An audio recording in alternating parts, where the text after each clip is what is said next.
Hey Technostuds! Of course, I want to make sure we understand the downsides of investing into NFTs.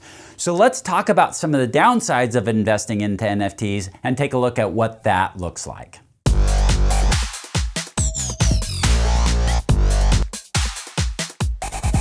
If you've been watching my videos, then this slide looks familiar to you.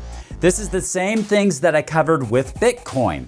That is, it's the same technology for NFTs as it is for Bitcoin. And so because of that, it's susceptible to the same problems. So I'm just showing you this. I'm not going to go in depth into this because I've already covered these in another video.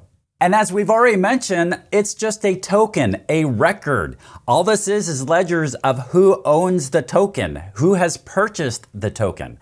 So it is a representation of ownership, just like a receipt would be. So when you go to the store, you're given a receipt, but that's not a guarantee that you own those items. It just means that at some point in time, you purchased those items.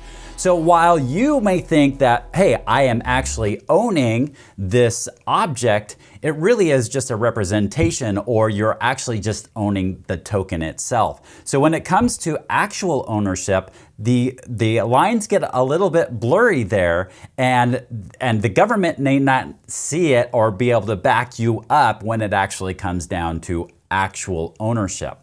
Another thing you'll have to understand because of that and because of other reasons, it doesn't affect copyright rules. So even though you've taken ownership over some sort of product or over this token, it doesn't give you any certain rights for reproducing that object, or that you're not taking on the copyright from somebody else. That still is in place of whoever created whatever it is that you're purchasing from. So you just have to understand that aspect of it.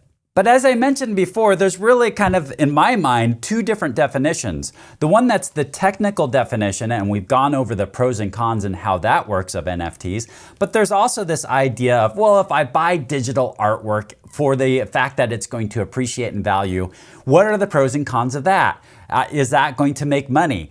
So let's address that next. This is another slide that I'm going to briefly cover because I went over this in another video. And then we're going to apply it to NFTs and what NFTs look like.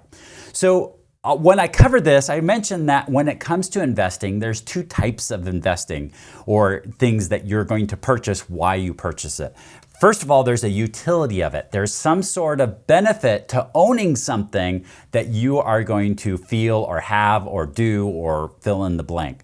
And then there's the speculation side of, I'm just owning this because I want to make money off of it. So from a utility standpoint, when it comes to NFT, there's something cool about collecting something. Like my brother collects Hot Wheel cars, or there's a lot of people that I was always jealous of, people who are into collecting baseball cards. I always thought that that would be pretty cool. And so there's something cool about collecting something, about owning something, about showing something off that is really feels great. So that's the utility of an NFT, is that feeling of ownership over something.